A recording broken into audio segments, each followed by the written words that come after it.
Глава 601. Чудо. На более 90% континента не было разумной жизни. Этих оставшихся 10% было достаточно, чтобы поддержать сотни миллиардов разумной жизни с достаточным запасом. Среди этих сотен миллиардов разумных существ было в общей сложности 14 империй. У людей было 6 империй, у духов зверей — 4, у эльфов — 2 империи, у драконов — 1 империя и у нежити — 1 империя. Империи и державы уровня империи — это не одно и то же. Империи людей и духов зверей были основаны нациями, которые правили сами собой. Самое высокое положение занимал император, который не имел никого выше себя и не имел себе равных. Что же касается сил имперского уровня, то это были просто силы. Хотя у них было происхождение и сила, которые соответствовали империям, они не были устоявшейся нацией, поэтому у них не было названия страны, и их внутреннее управление было относительно свободным. Темные ночные эльфы из темного ночного леса были силой уровня империи. Темный ночной лес был лесом примерно того же масштаба, что и лес хаоса, но это все, что их объединяло. В темном ночном лесу не было других рас, им полностью управляли эльфы, поэтому его можно было считать державой уровня империи. Но темные ночные эльфы не основали страну, и эльфы, живущие в темном ночном лесу, жили самым простым образом в разных племенах. Когда на них нападали, они собирались вместе, чтобы противостоять врагу. Хотя их коллективная власть не уступала империи, они не могли считаться империей. Наиболее представительным местом для этого была территория драконов, где жили сотни тысяч гигантских драконов, и преисподняя, где правили бесчисленные личи и нежить. Эти места были не очень большими, но сила, собранная вместе в этих местах, не уступала империи.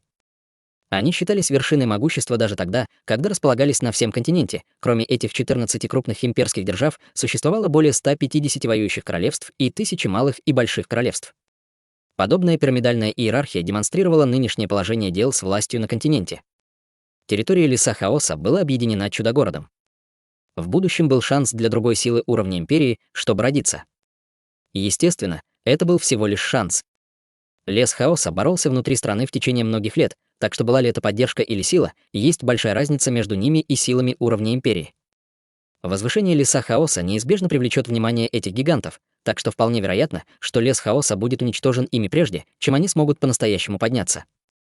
Лес хаоса и чудо-коммерция были неизвестны на континенте раньше, но с тех пор, как они успешно запустили ракету и поместили людей чудо-города на Луну, этот неизвестный город и компания внезапно стали известны по всему континенту. Быть знаменитым — это и хорошо, и плохо. Различные страны начали понимать продукцию чудо-компании, причем спрос на различные товары увеличился более чем в 10 раз всего за короткие полмесяца. Даже если их производственная линия и фабрики работали сверхурочно, чтобы производить продукцию, чудо-компании не хватало поставок, что затрудняло поиск продуктов.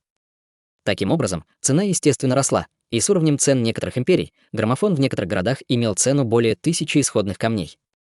Чудо-город почитал, что их различные продукты, продаваемые наружу, могли бы заработать им более десятков миллионов исходных камней в месяц. Это значительно увеличило доходы города, а также создало фундамент для чудо-города на континенте. Ослепительное восхождение чудо-города также привлекло внимание многих людей. Лучшим примером была Большая Сухая Империя. Даже если бы Чутянь не пошел против большого сухого мудреца Ювэньси и великого полководца Цзинуина, Большая Сухая Империя была самой близкой империей к чудо-городу, поэтому, естественно, она жаждала бы жирного ягненка, такого как чудо-коммерция. Хотя чудо-коммерция не могла сравниться с Большой Сухой Империей прямо сейчас, не так далеко в будущем, доходы чудо-коммерции будут продолжать умножаться. Это была просто сокровищница. Теперь Большая Сухая Империя втянула в себя большое количество ассоциированных стран, а также изолированное королевство 10 тысяч водяных драконов и в настоящее время обдумывала способы борьбы с лесным альянсом. Чутянь не боялся прямого вызова, но он не мог смириться с бесконечными преследованиями. В это время чудо-коммерция выпустила новость, которая потрясла весь континент. Лесной альянс был готов провести беспрецедентный саммит чудес, собрав сотни правителей, королей и императоров вместе. Чтобы принять участие, было 4 главных цели. Во-первых, чудо-компания объявит о важном продукте, который может изменить континент. Во-вторых, чудо-город откроет свою платформу и даже свои технологии, чтобы искать партнеров. В-третьих, чудо-город будет открывать подземный мир и космическое пространство, предлагая все виды деятельности. Они пригласили малые и большие силы континента принять участие и принести пользу вместе.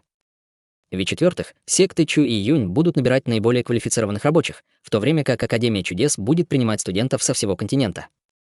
До тех пор, пока они были талантливы или обладали потенциалом, будь то принц императора или маленький человек, рожденный в бедной семье, чудо-коммерция принимала их всех. Содержание этих 4 новостей было слишком большим. Первая часть информации. У чудо-коммерции множество технологий, которые изменили континент, но они все время были сдержаны, и было очень редко объявляли что-то так открыто. Теперь чудо-коммерция собирала всех главных персонажей континента. Кто бы хотел пропустить это? Вторая часть информации. Чудо-компания открывала свою платформу для различных стран. Это имело очень большое притяжение к знати. Что было еще более невероятно, так это то, что чудо-коммерция была готова распространять свои технологии. Если чудо-компания готова делиться своими технологиями, то это привлечет любую страну. Третья часть информации. Если вторая часть информации была неоднозначной, третья была очень ясной. От подземного мира до космоса чудо-коммерция была готова помогать большим силам и извлекать из них пользу вместе со всеми. Наконец, четвертая часть информации. Если предыдущие 3 пьесы были привлекательны для знати, держав и стран, то четвертая имела роковое притяжение для талантливых людей. Кто не знает, что Чудо-город обладает непревзойденными технологиями? Если бы они могли изучить применение этой технологии в Чудо-городе, они были бы на переднем крае континента. Какой император не отдаст им свою принцессу или принца, континент был слишком велик. Чутянь боялся, что информация будет заблокирована или изменена, поэтому он специально послал несколько десятков гонцов. Они направились к самым дальним транспортным башням Чудо-города и начали распространять информацию по всем странам. Страны мгновенно пришли в движение: человеческая раса, западный континент, пылающая империя небес, небесный пылающий император специально вышел из своей закрытой двери и собрал своих министров вместе, чтобы посовещаться. Император сидел высоко на троне. Я верю, что все слышали слухи в стране. Премьер-министр ли? Какие у вас есть мысли? Мудрец и премьер-министр Небесной Пылающей Империи, старик по имени Ли, вышел. Я думаю, что это очень редкий шанс. Во-первых, мы можем увидеть истинные возможности Чудо-города, а во-вторых, мы можем воспользоваться этим шансом для сотрудничества с Лесным альянсом. Если мы не поедем, возможно, другие страны воспользуются этим шансом. Это разумно. У Небесного Пылающего Императора уже были свои мысли, и он собрал министров только для того, чтобы определиться. Он махнул своей большой рукой и сказал: «Этот император лично отправится в город чудес. Премьер-министр Ли и великий генерал Джао, вы пойдите со мной». Премьер-министр и великий полководец поклонились. Человеческая раса, центральный континент, империя Ветряной Луны. Империя Ветряной Луны — самая особая империя на континенте. Империя Ветряной Луны была империей, управляемой женщинами, с императрицей на вершине и с матриархами, управляющими большинством кланов. Этот человек в сравнении с ним занимал довольно скромное положение. Это считалось редким случаем на континенте. «Приветствую императрицу». Большая часть двора была заполнена женщинами-чиновницами и женщинами-генералами. По всему королевскому дворцу развивались розовые флаги, наполненные очарованием и нежностью женщины, не обладающие агрессивностью королевского дворца. Императрица Ветряной Луны лежала на нефритовой кровати, держась одной рукой за голову и выглядя очень небрежно. На ней был красный халат, открывавший стройные ноги. Эти красные одежды с этой белой плотью умножали ее очарование. В ее волосы было аккуратно воткнуто несколько маленьких нефритовых мечей. У нее была несравненная внешность, способная очаровать весь мир, с маленькой красной отметиной между бровями. Неизвестно, было ли это знаком секретной техники культивирования или просто украшением, но оно было наполнено очарованием. Красивые, нежные, очаровательные и деспотичные, все виды стилей прекрасно сочетались. Я отправлюсь в лес хаоса. 13 святых пойдут со мной, приготовьтесь к отъезду. Императрица ничего не обсуждала, но при дворе не было никаких возражений, потому что императрица полюбила играть с игрушками, присланными из Чудо-города. Теперь, когда императрица Ветряной Луны заинтересовалась чудесной торговлей и чудесным городом, кто осмелится возражать ей темный ночной лес? В эльфийском дворце собралась группа темноволосых ночных эльфов. Лес хаоса. Разве не там находится Вечный лес? Вечный лес — это источник всех эльфов в этом мире. Я слышал, что в Чудо-городе даже выращивают лес жизни. Темные эльфы, лесные эльфы и мы все из одной линии — это то, что мы не можем игнорировать. Мы, темные ночные эльфы, поклоняемся богу настроения, и Чудо-город уже успешно достиг Луны. Мы должны просить помощи города в создании наших лунных храмов на Луне. Начинайте голосование. Эльфийский совет темных ночных эльфов начал голосование. Хотя темные ночные эльфы никогда не покидали темный ночной лес, этот вопрос был слишком важен, будь то древнее древо жизни или возможности отправиться на Луну, чтобы поклониться лунному богу. В конце концов, большинство согласилось принять участие в Чудо-саммите. Преисподнее море. Самое большое внутреннее море континента. Он был покрыт инци круглый год, это был рай для нежити. Гигантский корабль-скелет медленно падал с неба. король нежити был покрыт темной тенью, и бесчисленные личи почтительно выплыли из моря преисподней, стоя на пепельно-сером море, покрытом пепельно-серым туманом, как статуи. У чудо-города есть секреты туннеля пространства и времени в подземном мире. Нам нужно отправиться в мир чистилища, чтобы найти туннель. Приготовьтесь к отъезду, направляйтесь в чудо-город. Территория драконов. Бесчисленные гигантские драконы медленно плыли вниз. Нидхоггу действительно повезло. Мы должны навестить его.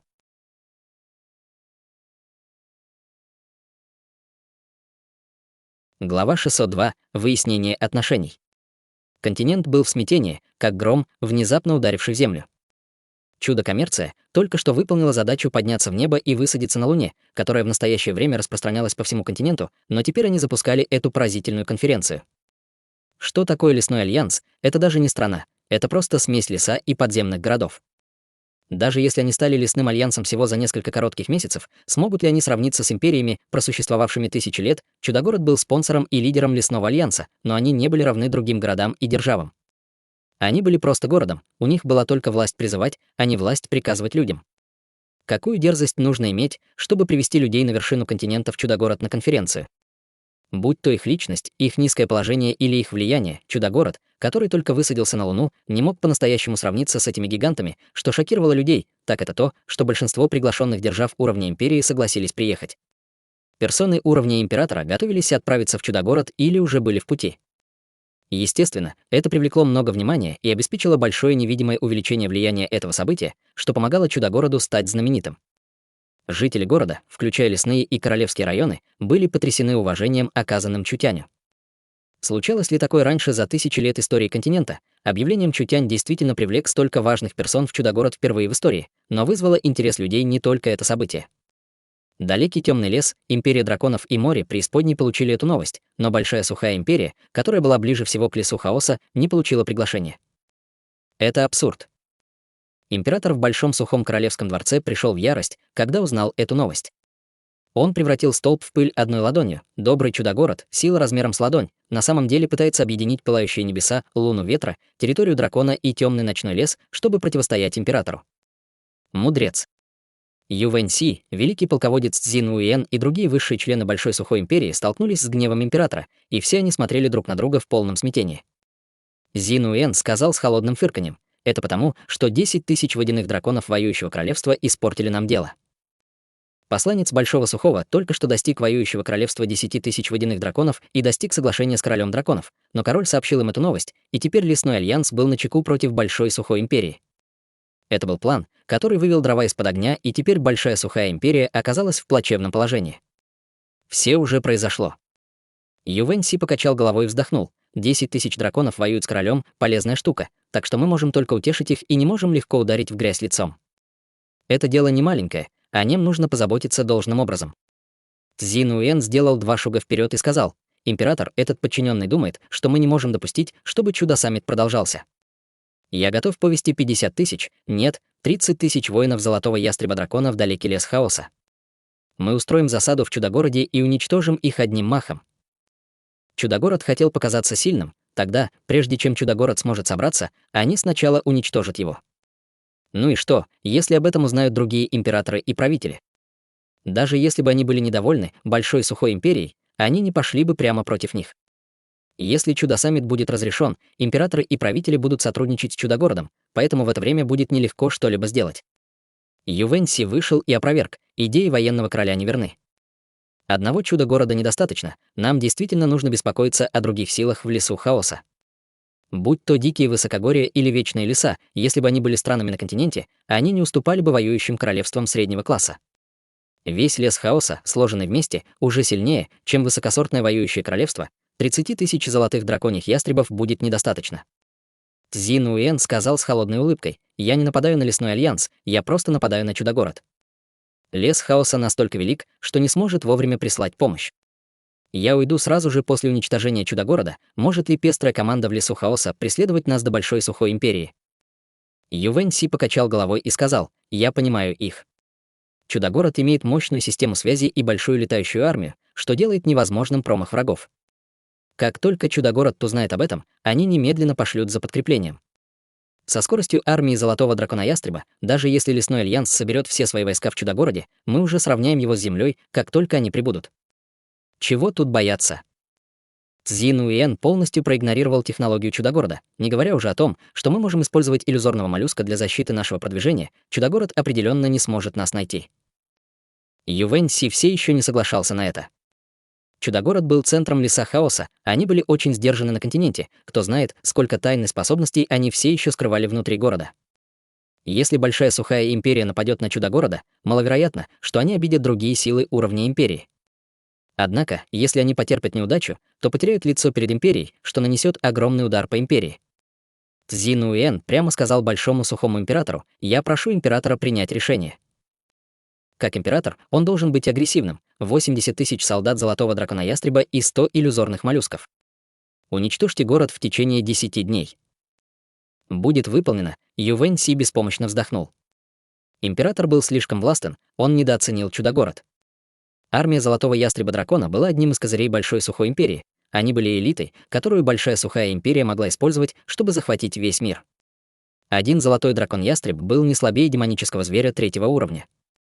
Что такое демонический зверь 3-го уровня? Это было равносильно истинному культиватору духа. Истинный культиватор духа в маленьком королевстве был вершиной существования, даже имея высокий статус в большом королевстве. В воюющем королевстве все они были высокопоставленными командирами. Целых 80 тысяч золотых драконьих ястребов — это было равно 80 тысячам истинных культиваторов духа. Каждый золотой ястреб-дракон также будет соответствовать истинному культиватору духа. Армия из 80 тысяч золотых драконов-ястребов, которая на самом деле была боевой силой 160 тысяч истинных культиваторов духа. Это была сила, которой обладала истинная сила уровня Империи. Этого было достаточно, чтобы повергнуть любое воюющее королевство в панику. Но было ли такой силы было недостаточно, чтобы справиться с рассеянным лесным альянсом? Невозможно. В Большой Сухой Империи было всего 200 тысяч солдат Золотого Ястреба-дракона. Ювэнь Си не мог ничего сказать, даже если бы у него были возражения. Если 80 тысяч солдат Золотого Дракона-Ястреба не смогут разбить Чудо-города, то это нельзя было объяснить здравым смыслом. Большая Сухая Империя была очень эффективной. Как только приказ был отдан, Цзин Уиен отправился со своей армией уже на следующий день. Помимо эксперта небесного домена высокого уровня, такого как Цзин Уиен, было также 18 экспертов небесного домена, которые не были слабыми, находясь вокруг 2-го уровня небесного домена, а также сотня иллюзорных моллюсков. Иллюзорный моллюск был редким духовным демоническим зверем 3-го уровня. Этот вид демонического зверя не имел никакой боевой мощи, но он мог создать большой мираж, который скрывал правду. Это могло позволить большой армии идти вперед, создавая иллюзии, которые разрушили бы большинство методов разведки. Армия Золотого Дракона-Ястреба Большой Сухой Империи имела такую сильную защиту, что они с легкостью и бесшумно приблизятся к Чудо-городу и устроят быструю, как молния, засаду. Хотя этот план казался идеальным, Большая Сухая Империя слишком недооценила Чудо-город. Когда армия Золотого Дракона только достигла леса хаоса, они уже были замечены воздушным наблюдением, подготовленным Чудо-городом в их окрестностях. Чудо-город использовал башни нежити для обнаружения жизненной энергии. Этот метод непосредственно выявлял колебания, высвобождаемые жизненными формами, поэтому техники духовной иллюзии не имели никакого эффекта. Южная разведывательная станция обнаружила шокирующее количество мощных форм жизни. Умный анализ мозга — это группа высокоуровневых демонических зверей и культиваторов. Характеристики этих демонических зверей соответствуют характеристикам Золотого Драконьего Ястреба, который является одной из армий Большой Сухой Империи, поэтому есть вероятность 99%, что это армия из Большой Сухой Империи. Есть 99% шанс, что их целью является Чудо-город. Пожалуйста, подготовьте оборону как можно скорее. Мэн Цинву была занята организацией места проведения саммита чудес, когда ее ошеломила эта новость. Большая Сухая Империя хотела напрямую уничтожить Чудо-город. Этот метод был слишком властным. Мэн Цинву быстро поискала глазами Чутеня, чтобы обсудить контрмеры. Какие контрмеры были у Чутеня? С тех пор, как они были здесь, мы осмелились сражаться, Чутянь уже чувствовал себя неудовлетворенным, потому что эта дерьмовая палка из Большой Сухой Империи уже задержала свадебные планы Чутеня в западном морском городе. Его желудок и так был переполнен гневом, но теперь он нашел место, чтобы выплеснуть его. Пусть эльфийский король, крыло смерти, лопнувший коготь, ярость грома, боша, а также эльфийские городские лорды, драконы, личи, бегемоты, великаны и люди из Царства Небесного придут в Чудо-город. Подготовьте все системы вооружения Чудо-города. Полностью вывести все патрулирующие дирижабли и истребители. Начинайте перезаряжать барьер Чудо-города, подготовьте его к выпуску сильнейшей защиты. Мэн Цинву знала, что они не смогут убежать от этой схватки, поэтому она немедленно начала готовиться. Умные мозги чудо-города начали работать вместе, не только готовясь к битве, они также проводили моделирование пути, скорости и тактики армии Золотого Дракона-Ястреба. Совместив все это ситуации в чудо-городе, они создали наиболее подходящий план сражения. Чудо-город уже не был прежним. Мэн Цинву была очень серьезным и осторожным человеком. Она знала, что чудо-город был основой чудо-группы. С тех пор, как они пережили нападение 4 городов, Мэн Цинву инвестировала средства в модернизацию их систем обороны и вооружения. Даже сейчас они уже потратили на него несколько миллионов. Поскольку никаких нападений на чудо-город не было, Мэн Цинву было трудно оценить обороноспособность города. Теперь у нее был прекрасный шанс проверить их. Чудо-город мог использовать этот шанс для столкновения с Империей, распространяя свое имя и шокируя всех. Если они используют этот шанс, чтобы нанести сокрушительное поражение Большой Сухой Империи, те силы, которые полагались на Большую Сухую Империю, чтобы справиться с чудо-городом, должны были бы должным образом пересмотреть свое решение.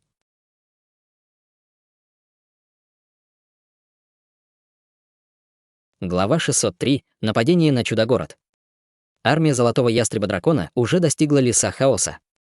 Они двигались очень быстро и бесшумно. Из-за прозрачного слоя, который невооруженный глаз не мог видеть, это было похоже на пузырь, окружающий эту армию. С земли, с неба или под любым другим углом нельзя было ясно разглядеть армию Золотого Дракона-Ястреба. Драконий ястреб был ястребиным зверем с драконьей родословной с крыльями длиной около 8 метров, которые представляли собой смесь крыльев дракона и ястреба. Мало того, что он обладал потрясающей скоростью, с секретной техникой расы драконов, у него была очень сильная боевая мощь. Золотой ястреб среди ястребов-драконов был одной из самых выдающихся рас. Спина золотого драконьего ястреба была очень большой, так что на спине каждого золотого драконьего ястреба могли ездить 3 человека. Один из них был одет в набор золотых доспехов, который был официальным рыцарем драконьего ястреба, имеющим культивацию в истинном царстве духов. Остальные были просто помощниками с луками в руках. Хотя они были всего лишь оруженосцами, они все еще были элитой в армии, поэтому у них было очень хорошее снаряжение. Воюющее королевство Орлиных могил имело много войск с миллионами людей в их 5 основных армиях. Они могли бы послать 10 миллионов человек и несколько миллионов солдат для вторжения. Был ли смысл в этих цифрах, армия Золотого Дракона-Ястреба могла бы случайно уничтожить 200 человек, и этого было бы достаточно, чтобы победить армию из 10 тысяч воинов из воюющего королевства Орлиного погребения. В этом и заключалась разница между империей и воюющим королевством. Армия воюющего королевства быстро обучалась и быстро использовалась. Их было много, но они были низкого качества. Империя имела несравненно прочное прошлое, поэтому все важные армии империи со временем будут медленно взращиваться. Они накапливались из поколения в поколение. Поэтому главные армии империи не имели большого количества людей, но это была сила, которую другие королевства континента не могли себе представить. Такой город, как Чудо-город, даже не был воюющим королевством. Как они могли защититься от боевой мощи на уровне империи? Цзин Уэн чувствовал, что это было излишне. Была ли необходимость посылать всех этих солдат Золотого Ястреба-Дракона? Это не было похоже на то, что они сражались с Вечным лесом или Хребтом дракона. Просто 20-30 тысяч будет достаточно, чтобы уничтожить Чудо-город. Солдат у Чудо-города было немного, но он продолжал идти против Большой Сухой Империи. На этот раз Большая Сухая Империя немного потеряла лицо, так что уничтожение Чудо-города поднимет престиж Большой Сухой Империи, а также преподаст урок другим слепым силам. Ваше Высочество, воинственный король, мы скоро прибудем в город Чудо-город. Несмотря на то, что Чудо-город все еще находился на некотором расстоянии от армии, с культивацией Цзин Уэн и его навыками, он мог видеть Чудо-город на расстоянии. С их скоростью они могли бы добраться туда за полчаса. Передайте мой приказ. Цзин Уэн высоко поднял меч: атакуйте город. В корректировках не было необходимости. Драконы-ястребы были очень выносливы, дорога не повлияла на их боевую мощь, даже если бы они летали 10 дней подряд. Чтобы не дать Чудо-город и шанса, Цзин Уэн прямо отдал приказ атаковать. Когда Цзин Уэн повел свои войска в атаку на Чудо-город, он внезапно обнаружил, что что-то не так. Это было потому, что в это время было плотное пятно огней, которые пришли из Чудо-город. Это были несколько десятков тысяч управляемых ракет. Ракетная техника Чудо-города была очень развита. Эти ракеты летели со скоростью, превышающей в 10 раз скорость света, почти достигая 14-15 раз скорости света. Это было не то, на что могли реагировать истинные культиваторы духа. Даже такой высокоуровневый культиватор небесных владений, как Цзин Уэн, был шокирован этим. Черт возьми, оружие Чудо-город, нас обнаружили, лица генералов небесных владений опустились. Они все не знали, почему их обнаружили, разве они не были защищены иллюзорным моллюском? Но сейчас было не время удивляться, потому что они обнаружили, что ракеты с неимоверной скоростью уже летят на них. Армия ястреба Золотого Дракона не имела никакой защиты и была настолько огромной, что уклониться от удара не было ни единого шанса. Ракеты приземлились на армию.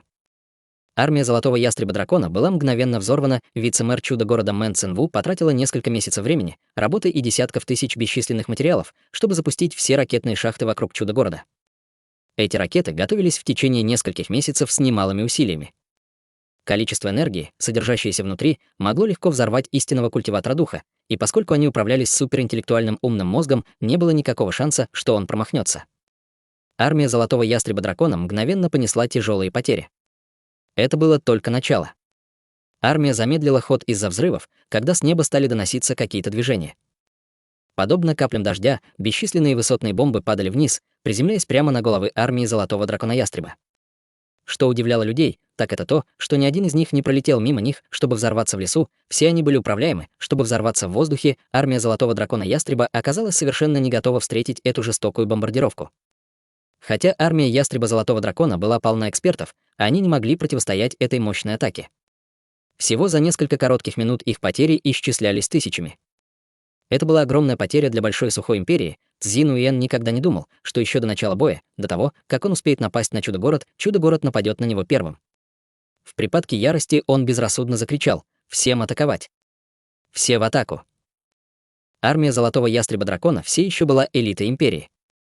Несмотря на то, что они понесли тяжелые потери, увидев, что Цзин Уен бросился вперед с авангардом, они немедленно бросились в атаку. Они вынудили собравшихся нанести удар и двинулись в сторону чудо-города. Не было никакой необходимости в маскировке, иллюзорные моллюски выпустили всю свою силу, и золотые ястребы-драконы заполнили небо. Это была одна из иллюзорных способностей иллюзорного моллюска. Они могли использовать иллюзии, чтобы создать хаос. Был ли это звук или запах, все равно. Более того, он мог передвигаться, вступать в контакт с живыми существами, использовать энергетические атаки и иметь разрушительные иллюзорные эффекты. Разбегайтесь. Кавалерия Золотого Дракона-Ястреба рассеялась, что позволило им избежать сбора вместе для атаки ракетами. Они могли бы спрятаться среди иллюзий и сделать так, чтобы жителям чудо-города было трудно их найти. Чудо-город, как и ожидалось, прекратил стрельбу ракетами, это было эффективно, тысячи световых лучей исходили из чудо-города. Были пушки энергии источника и гигантские пушки энергии источника. Когда чудо-город был еще в южной летней стране, будь то их материалы или их технологии, он еще не созрел. Теперь они могли делать оружие, которое убивало даже истинных культиваторов духа. Оружейная технология чудо-города не просто взлетела за год, трудно было представить себе количество материала, вложенного в исследование. Не говоря уже об этих энергетических пушках источника, убивающих истинных культиваторов духа, даже низкоуровневые культиваторы небесного домена пострадали бы от попадания. Самым ужасным было то, что помимо обычных источников энергии пушек, были лучи света, которые шли с гор в направлении чудо-города. Эти лучи света шли в несколько раз дальше, чем обычные энергетические пушки источника, и у них была шокирующая точность, с каждым выстрелом вынимая иллюзорного моллюска-зверя, мимо прошла группа кавалерии драконьего ястреба. Супермощные энергетические лучи в воздухе не рассеялись, и они образовали гигантские мечи, которые разрезали воздух, нанося тяжелые потери золотым драконьим ястребам. Что это такое? Цзин Уен был совершенно ошеломлен. Он был немного подготовлен к ракетам, но оружие, которое сейчас использовал чудо-город, было просто неслыханным. Не говоря уже о людях Большой Сухой Империи, о существовании этого оружия не знали даже люди, занимающиеся торговлей чудесами. Чтобы укрепить оборону чудо-город, Мэн Цинву решила сменить несколько гор. Наконец-то она создала эти мощные лазерные пушки с источником энергии. Этот вид оружия отличался от обычной энергетической пушки источника. Обычная энергетическая пушка источника собирала энергию, которую она выстреливала сразу же, в конце концов создавая очень плотную энергетическую пулю, чтобы убить людей. На вершине этих гор были установлены лучевые пушки-источники энергии, а внутренняя часть горы была превращена в систему энергоснабжения. Он снабжал пушку непрерывным потоком высокоинтенсивной энергии, которая создавала этот лучевой эффект. Расстояние, скорость и точность нового оружия произвели шокирующий эффект. Он мог создавать непрерывные лучи, которые могли прорезать гигантские цели или пронестись через большую группу врагов. Несколько лазерных пушек источника энергии выстрелили одновременно, заставляя несколько лучей танцевать в воздухе. Поскольку он контролировался умным мозгом, они не могли быть затронуты иллюзиями, созданными иллюзорными моллюсками. Сначала они стреляли в иллюзорных моллюсков-зверей в армии Золотого Дракона-Ястреба, а затем целились в зверей Золотого Дракона-Ястреба. Энергия лазера источника энергии была слишком сильна. Какой бы Золотой Драконий Ястреб не пролетел над ним, он мгновенно сгорал дотла. В атаку армия Золотого Ястреба-Дракона была полна истерии. Еще до того, как они достигли Чудо-города, они уже потеряли 10-20 тысяч солдат. Кто бы мог подумать, что оборона Чудо-город будет такой сильной. Но армия Золотого Ястреба-дракона была достойна того, чтобы быть элитным отрядом. Даже с такими тяжелыми потерями они не отступили и продолжали приближаться к Чудо-городу. Заплатив высокую цену, Золотые Ястребы-дракона прошли через атаки лазеров источника энергии.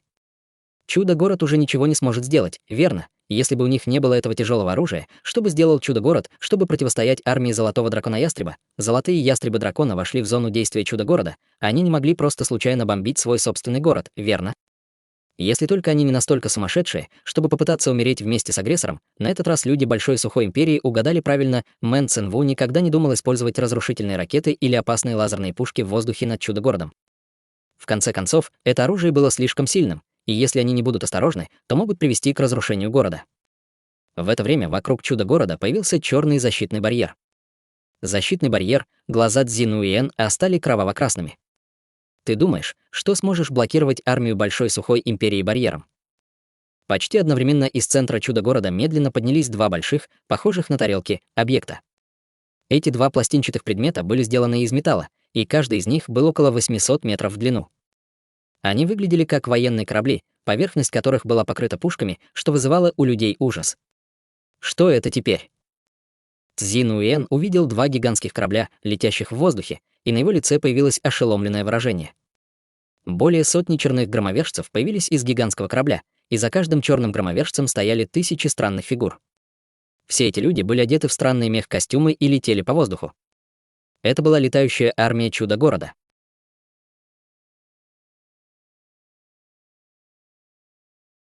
Глава 604. Великая победа. Воздушно-десантная армия Чудо-города отличалась от любой другой страны континента. Чудо-город не выращивал большое количество демонических зверей и не набирал большое количество всадников. Хотя у них было несколько хороших рекрутинговых площадок, таких как Королевство, Лес Хаоса и особенно подземный мир Чистилища, не только рекрутирующие человеческую элиту, но и способные рекрутировать лесные расы и создавать мощную армию демонов, Чудо-город был создан слишком быстро. Как они могли иметь опыт, необходимый для подготовки такой большой армии, но технология Чудо-города могла компенсировать любые недостатки. Воздушно-десантные войска Чудо-города были созданы исключительно на основе технологий. Войска этого подразделения, которое только что появилось, были в основном разделены на 3 боевых отряда. Первым был воздушный корабль. У Чутеня уже были планы по созданию боевого воздушного корабля с развитием технологии Чудо-города и технологии источника энергии, которая становилась все более зрелой. В Чудо-городе появился дирижабль первого поколения. Однако, поскольку они были ограничены временем, было создано пока что только 2 дирижабля. 2 боевых дирижабля были длиной около 800 метров, можно их назвать гигантскими. Количество оружия на поверхности было близко к 1000, и там были не только плотные отверстия для стрельбы ракетами, но и пушки с источником энергии, тяжелые пушки с источником энергии непрерывного огня, лазерные пушки с источником энергии и далее. Боевой дирижабль был очень большим и имел место для энергетического оборудования. Энергия, содержащаяся внутри, была очень сильной, что значительно усиливало оружие и защитные системы воздушного корабля. Мало того, что они могли использовать лазерную пушку источника энергии, которая высасывала много энергии, сам корабль покрыт мощным щитом. Даже если он был осажден целой армией, им трудно прорваться через него за короткий промежуток времени. Это была просто плавучая крепость, вторыми были истребители. Истребители «Черный гром» уже строились на сборочных линиях. Их скорость в 10 раз превышала скорость звука, что делало истребители «Черного грома» очень гибкими. Оснащение их боевыми воздушными кораблями даст им острый нож, которым они смогут воспользоваться в любое время. Третьими были солдаты в мехкостюмах. Летающие солдаты Чудо-коммерции отличались от всех остальных мест на континенте. Они не ездили на летающих демонических зверях, не могли летать сами. Секрет заключается в специально разработанных летных мехах Чудо-города. Эти солдаты мех-костюма были модернизированной версией тех, кто имел дело с армией Темного Орла Королевства Орлиных Могил. Мало того, что они намного сильнее, они обладают способностью летать и сверхпрочным щитом. Они в состоянии противостоять большинству атак в истинном царстве духов. Армия Ястреба Золотого Дракона собиралась напасть на Чудо-город. Черный барьер Чудо-города был построен из башен нежити. В области Леса Хаоса этот барьер был не слабым, но для Большой Сухой Империи этот барьер от Города Чудес вообще не стоил упоминания. Они могли уничтожить его с помощью серии атак всего за несколько минут. Это время было не лишено ценности. Воздушные силы Чудо-города были полностью освобождены, Там были не только дирижабли, истребители и мех-костюмы, но и тяжелые пушки и тяжелое огнестрельное оружие, размещенные на вершинах гор и отвечающие за противовоздушную оборону. Кроме того, повелитель драконов привел с собой 10 драконов. Эльфийские городские лорды и большинство членов Совета были здесь: титаны, бегемоты, мерпопотамы, трианты и высшие эксперты Лесного Альянса, даже высшие члены различных городов были здесь, чтобы помочь. Чудо-город был сердцем Альянса. Если Чудо-город будет уничтожен, Альянсу придет конец. Эти города признали преимущество Альянса, поэтому они уже не могли покинуть Чудо-город. Когда на Чудо-город напали из засады, они не жалели сил для оказания поддержки. Армия Большой Сухой Империи и войска Лесного Альянса начали сражаться. Цзин Уен знал, как нелепы его ошибки, оборона Чудо-города была намного выше его предположений, и среди них было несколько высокоуровневых культиваторов небесных владений. Эти люди могли считаться экспертами высшего класса даже в Империи, и теперь они возглавляли большую группу низкоуровневых культиваторов небесного домена в атаке. Кавалерия драконьего ястреба была им не ровня. Цзин Уен знал, что это были знатоки, пришедшие от лесных великанов: эльфийский король, повелитель драконов, громовая ярость титана, лопнувший коготь бегемота, Бошай из племени Мерфи. Выбери любого из них, и, возможно, они не будут слабее его, возможно, они даже будут немного сильнее его. Силы, стоящие за ними, были довольно внушительными, так что если каждая сила привлекала 15-20 экспертов небесного домена, то это было шокирующее количество. Что же касается Цзин Уен, считающего, что в Чудо-городе нет сильных солдат и стражи, это была еще большая ошибка. Чудо-город не только обладал мощными военно-воздушными силами, но и охранялся триантами в присутствии их предводителя. Их вел лесной защитник Кинарий. Культивация Кинария была не ниже, чем у эльфийского короля. Она была даже немного выше, чем у эльфийского короля Ланселота. Там были 1000 триантов. Даже самый слабый из них находился на вершине истинного духовного царства, армия золотого ястреба-дракона Цзин Уен, а все еще насчитывала более 50 000 солдат. Даже если бы они не жалели средств для достижения победы, это была бы тяжелая победа, где погибли бы обе стороны, но теперь им было все равно. Армия золотого дракона ястреба уже была в таком состоянии. Если Цзин Уен вернется без каких-либо результатов, как он сможет встретиться лицом к лицу с большим сухим императором?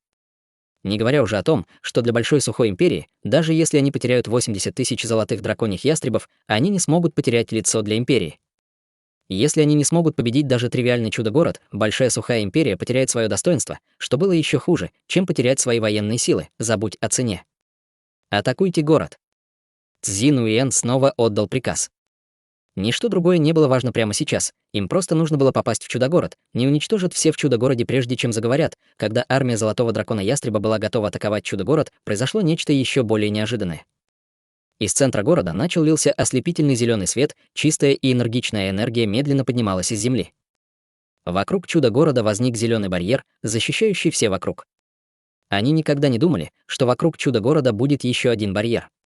Цзин Уен быстро приказал своим войскам атаковать, но после 4-5 раундов атак каждый человек был потрясен, обнаружив, что барьер вообще не пострадал.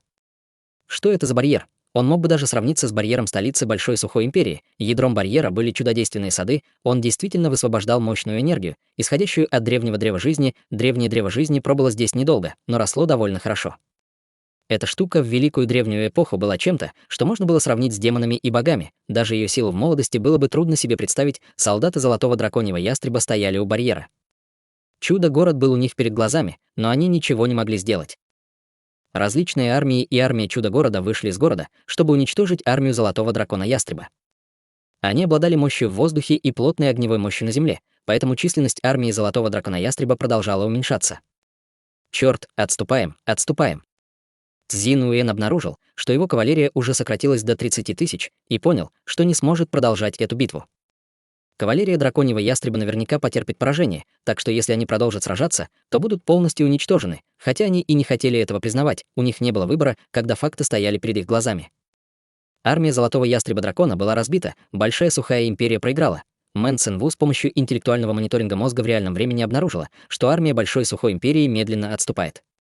На ее губах появилась слабая победная улыбка. Вражеская армия отступает, окружающие системы вооружения уже подготовлены. Их враги будут вести ожесточенный бой, пока не отступают, если армии будет приказано преследовать их. Это всего лишь остатки, и нет смысла гоняться за ними. Чутянь сказал Мэн Цинву: «Мы победили Большую Сухую Империю, это невероятно. Я думаю, что вместо того, чтобы преследовать их, мы должны послать всю армию в Западное море и одним махом уничтожить архипелаг из 10 000 драконов наводнения». Мэн Цинву кивнула: «Я думаю о том же». Когда Цзин Уиэн покидал Чудо-город, его снова обстреляли из оружия за пределами Чудо-города, что нанесло тяжелые потери его армии. В конце концов, из леса хаоса вышло только 20 тысяч кавалеристов Золотого дракона. Чудо-город не преследовал их. 2 боевых дирижабля были приведены в действие и на полной скорости двинулись к Западному морю. Чудо-город начал рассылать агитацию в тот же день. Лесной альянс легко победил один из козырей большой сухой империи армию Золотого дракона-ястреба. Эта новость мгновенно распространилась по лесам и королевствам, достигнув даже Западного моря. 10 тысяч архипелагов дракона наводнения были в беспокойстве. Эти ребята никогда бы не подумали, что Чудо-город будет настолько силен, даже козырь империи потерпел поражение.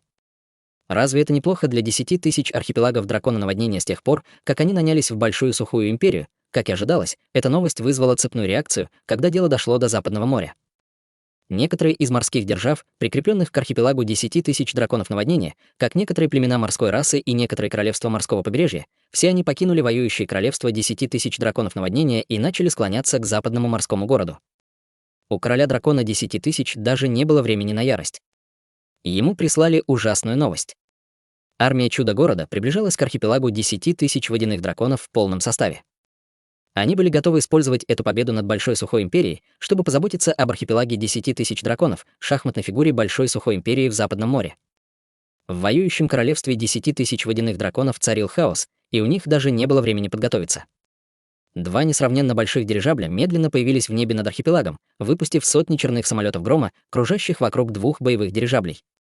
10 драконов под предводительством Нитхога следовали за ними вплотную вместе с пиковыми экспертами из больших сил на спинах каждого дракона.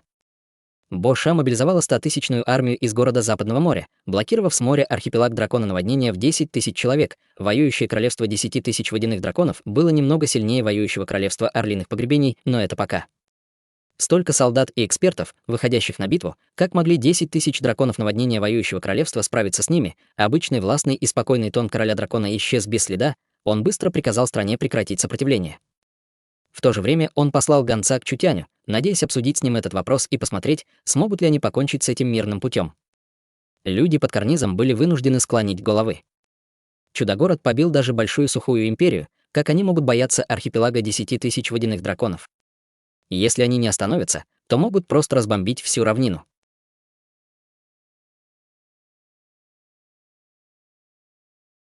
Глава 605. Уступить территорию. Сдавайтесь. 2 боевых дирижабля, похожих на металлические крепости, медленно появлялись в воздухе над архипелагом 10 тысяч затопленных драконов. Хоть это и был дирижабль первого поколения, с внешней стороны он выглядел устрашающе благодаря плотному расположению множества пушек и другого оружия. Этого было достаточно, чтобы создать большой сдерживающий фактор на других. Чутянь стоял на палубе и смотрел вниз. Архипелаг из 10 тысяч водяных драконов был относительно большим. Он был даже больше, чем Великое Лето, Великий Джоу и северные воинственные страны вместе взятые. Но более 90% его было покрыто водой. Острова были разбросаны по всему архипелагу, как будто кто-то порвал листок бумаги и разбросал его по воде. Ну, конечно же, морская раса не слишком полагалась на сушу. Это было потому, что морской расе не нужно было жить на суше. Чтобы судить, сильна морская держава или нет, нужно было видеть, насколько велико море в их стране. Воюющее королевство 10 тысяч водяных драконов контролировало не только архипелаги 10 тысяч водяных драконов, но и несколько держав вокруг архипелага. Архипелаг 10 тысяч водяных драконов имел под своей властью более 200 миллионов людей морской расы. В западном морском городе было только около 50-60 миллионов людей морской расы. Главной расой, живущей на архипелаге 10 тысяч водяных драконов, был народ водяных драконов, самая сильная раса Западного моря. После того, как темно-синяя империя морской расы распалась, архипелаг 10 тысяч водяных драконов не имел себе равных в Западном море. Чуянь посмотрел на карту, составленную умным мозгом. Атака на эти острова один за другим займет слишком много времени и потребует немалых усилий. Я думаю, что незачем этого делать, отправляйся на главный остров. Боевой дирижабль Чудо-города был спроектирован так, чтобы противостоять астральным ветрам и иметь возможность выходить в открытый космос. Если бы дирижабль парил на высоте более 1000 километров, то архипелаг из 10 тысяч водяных драконов не смог бы ничего сделать. Только ждать, пока боевой дирижабль атакует их. Но Чудо-город этого не сделал. Боевой дирижабль летел на высоте менее 5000 метров, открыто пролетая в небе над архипелагом 10 тысяч водяных драконов. Внешняя охрана была потрясена, увидев это, и бесчисленные элитные солдаты верхом на летающих демонических зверях или водяных драконах бросились из моря и неба, чтобы атаковать воздушный корабль. 2 боевых дирижабля имели мощные щиты, которые блокировали все эти атаки. Ужасающие системы вооружения и эскорт истребителей и драконов заставили 10 тысяч водяных драконов воюющего королевства искать свои зубы по всей земле. 10 тысяч водяных драконов, воюющих с хрупкими воздушными силами королевства, просто не могли сравниться с лесным альянсом. Чутянь открыто прошел через воюющее королевство 10 тысяч водяных драконов, сокрушая их оборону таким ошеломляющим образом, ломая всевозможные барьеры и иллюзии.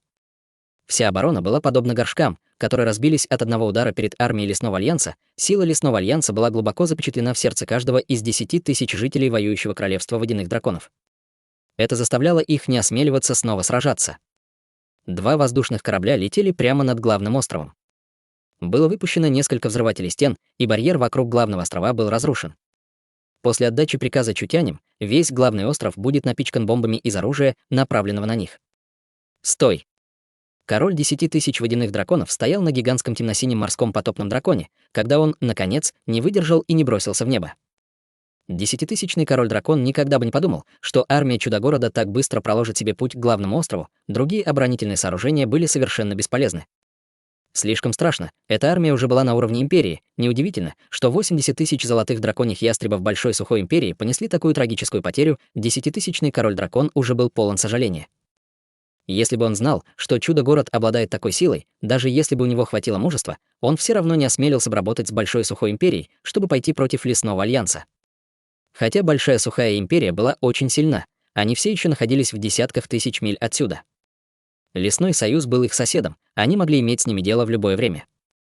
Должны ли они надеяться, что Большая Сухая Империя спасет их? Даже если Большая Сухая Империя действительно придет, это будет только для того, чтобы забрать трупы 10 тысяч водяных драконов воюющего королевства. Король 10 тысяч водяных драконов Лукас заставил себя успокоиться и использовал свою мощную духовную энергию, чтобы распространить свой голос, позволяя людям в воздушном корабле ясно услышать его голос. Это дело, ошибка, мы готовы объяснить. Чутянь уже достиг своей цели. Чудо-город и Лесной Альянс не хотели уничтожать 10 тысяч водяных драконов воюющего королевства. Воюющее королевство 10 тысяч водяных драконов не было слабым, у них было много людей, и у них были довольно большие армии. Это было очень важно для поддержания равновесия, так что, если эта огромная держава полностью рухнет, это вызовет беспорядки во всем Западном море. В этом не было никакой пользы для Чутяня. Раз уж король-дракон 10 тысяч потопов хочет поговорить, мы можем поговорить. Чутянь привел с собой 4 лесных гигантов и городского лорда западного морского города Боша, направлявшегося с дирижабля на главный остров. 10-тысячный король-дракон Лукас мгновенно почувствовал, как на него надвигается огромное давление. Вокруг было несколько драконов, и у каждого из них на спине сидели пиковые эксперты Лесного Альянса. В царстве небесных владений было много могущественных существ, это был ряд, который даже сила уровня империи не могла легко уничтожить. Король Лукас признал, что он должен быть наказан. Городские лорды, пожалуйста, успокойтесь. Я не заинтересован в противостоянии Лесному Альянсу. Это Большая Сухая Империя, заставляющая 10 тысяч водяных драконов воевать, у нас не было выбора, кроме как сделать это. Архипелаг 10 тысяч водяных драконов и Лесной Альянс не имеют слишком большого конфликта, так как насчет того, чтобы мы оставили это дело в покое. Я обещаю, что 10 тысяч водяных драконов больше не появится на западном побережье. Великий король действительно умеет плавать по волнам. Чутянь сказал со смехом. Вопрос в том, что вы послали войска, чтобы захватить нас на Западном море и использовать в качестве заложников против города Западного моря. Великий король забыл об этом так быстро. Вы же не скажете, что это тоже было заказано Большой Сухой Империей, верно? Это. Король Лукас мгновенно смутился, прежде чем серьезно произнести. Чего хочет городской лорд? Чутянь сказал без колебаний. Уступите территорию. Сдавайся, выражение лица Лукаса застыло. Сдача была уже неизбежна. Сдача территории.